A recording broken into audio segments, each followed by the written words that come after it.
کچھ جو لوگ ہیں وہ انڈیا کی طرف سے آزاد کشمیر کے اندر داخل ہو گئے،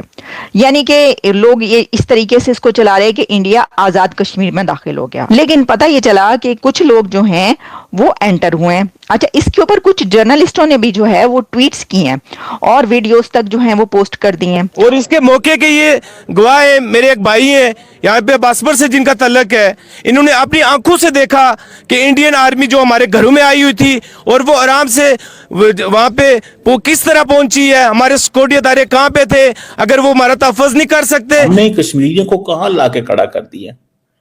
اور ظاہری بات ہے اگر دیکھا جائے تو کشمیری اس بات پہ پریشان ہوں گے کہ ہمیں یہ کہتے تھے کہ ہم نے انڈیا سے کشمیر واپس لینا ہے اور آپ ہمارے مسئلے بھی حل نہیں کر سکتے۔ آپ نے منڈیلا لکھا ہو تو مہنڈیلا گاؤں کا نام ہے، اور اس گاؤں کے اندر کوئی 20 سے 25 اسلحہ بردار جو ہندوستانی تھے وہ گھس آئے اور پورے گاؤں کی تصاویر لیتے رہے، پورے گاؤں کے اندر پھرتے رہے۔ لوگ جمعے کی نماز کے اندر مصروف تھے، جیسے ہی وہ وہاں سے نکلے تو ان کے ساتھ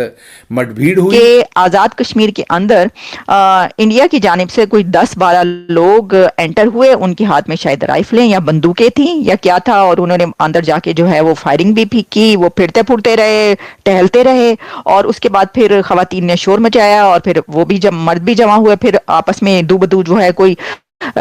گولیاں شولیاں چلی ہیں، شاید دونوں طرف سے یا ایک طرف سے یا جو بھی ہے۔ اگر اللہ نہ کرے کشمیر جاتا ہے پھر تو پاکستان پورا جاتا ہے نا۔ کل جب کشمیر جاتا ہے تو پھر پشاور تک آپ کے پی کے بھول جائیں، پھر آپ بلوچستان بھول جائیں، افغانستان طالبان بھی آ جائیں گے، وہ تو پہلے کہہ رہے ہیں فاٹا تک ہمارے۔ تو ہے کون ہے یہ لوگ؟ یہ اس گاؤں میں آ گھسے، گاؤں کی عورتوں نے شور مچایا۔ انہوں نے یہ لکھا، یعنی خبر پہلے یہ بتائی گئی کہ بھائی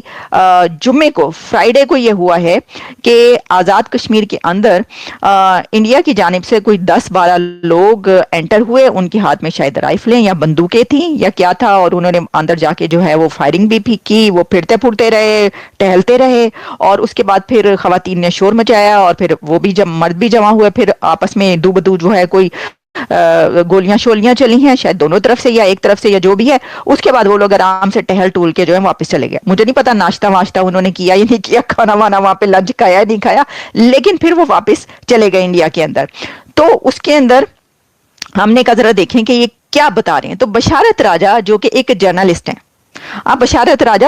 سپریم کورٹ رپورٹر ہیں، یہ بات تو ہے، اور ان کی طرف سے ایسی خبر کا آنا بڑا عجیب سا تھا۔ انہوں نے کہا کہ جی آزاد کشمیر کا یہ گاؤں میرے گاؤں سے 10 کلومیٹر کی مسافت پر ہے، اور اس گاؤں کا نام مہنڈیلا ہے، اور بروز جمعہ ہندوستان کے 20 سے 25 لوگ اسلحے سمیت اس گاؤں میں گھس آئے۔ جمعے کا وقت تھا، گاؤں کے لوگ نماز جمعہ کی ادائیگی کے لیے مساجد میں تھے، اور پھر ہندوستانی فوجی تصاویر بناتے رہے۔ خواتین کے شور مچانے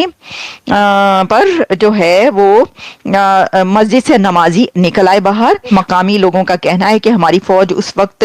حرکت میں آئی جبکہ ہند کے فوجی واپس جا چکے تھے، اور مقامی لوگ اس واقعے کے بعد اکٹھے ہوئے اور زبردست احتجاج کیا۔ 15 لوگوں پر مشتمل کمیٹی بنا کر انتظامیہ کے سامنے کچھ مطالبات رکھے گئے، اور پھر بروز ہفتہ صبح 10 بجے تک وقت دیا کہ ہماری جان و مال کے تحفظ کے لیے اقدامات کیے اٹھائے جائیں۔ مطالبات ڈیمانڈز پوری نہ ہوئی تو پھر ریاستی سطح پر احتجاج کو پھیلایا جائے گا۔ پھر اس میں بہت سارے مصدقہ جو رپورٹرز ہیں انہوں نے ذاتی قسم کا اس کے اندر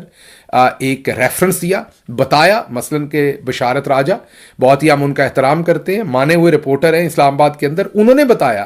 کہ جو یہ مہنڈیلا گاؤں ہے یہ ان کے گاؤں سے 10 کلومیٹر تقریباً دور ہے، اور اس گاؤں کے اندر انہوں نے کہا کہ بالکل یہ واقعہ ہوا ہے، اور جمعے کے وقت 20 سے 25 اسلحہ بردار، اسلحہ سے لیس یہ ہندوستانی لوگ، اب انہوں نے لوگ لکھا، یہ نہیں لکھا کہ ہندوستانی ملٹری کے لوگ ہیں، وہاں کی کوئی ملیشیا ہے، وہاں کے کوئی متحارب گروپ ہے، کون ہے یہ لوگ؟ یہ اس گاؤں میں آ گھسے، گاؤں کی عورتوں نے شور مچایا، مرد مسجد میں تھے زیادہ تر، نکلے، مٹ بھیڑ ہوئی، اسلحے کے ساتھ انٹریکشن ہوئی۔ ان کے شاید 2 لوگ جو ہندوستان سے آئے تھے، ان کے شاید 2 لوگ زخمی بھی ہوئے، لیکن وہ زخمیوں سمیت ہندوستان کے اندر واپس جانے میں کامیاب ہو گئے۔ اب بشارت راجہ اس کو رپورٹ کرتے ہوئے یہ کہتے ہیں کہ جو اسسٹنٹ کمشنر ہیں، ڈپٹی کمشنر ہیں متعلقہ، وہ اس کے اوپر کسی قسم کی لب کشائی نہیں کر رہے، مکمل خاموش ہیں۔ جب ہم نے مزید میڈیا کو کھنگالا، مزید لوگوں سے بات چیت کی، تو ہمیں یہ پتہ چلا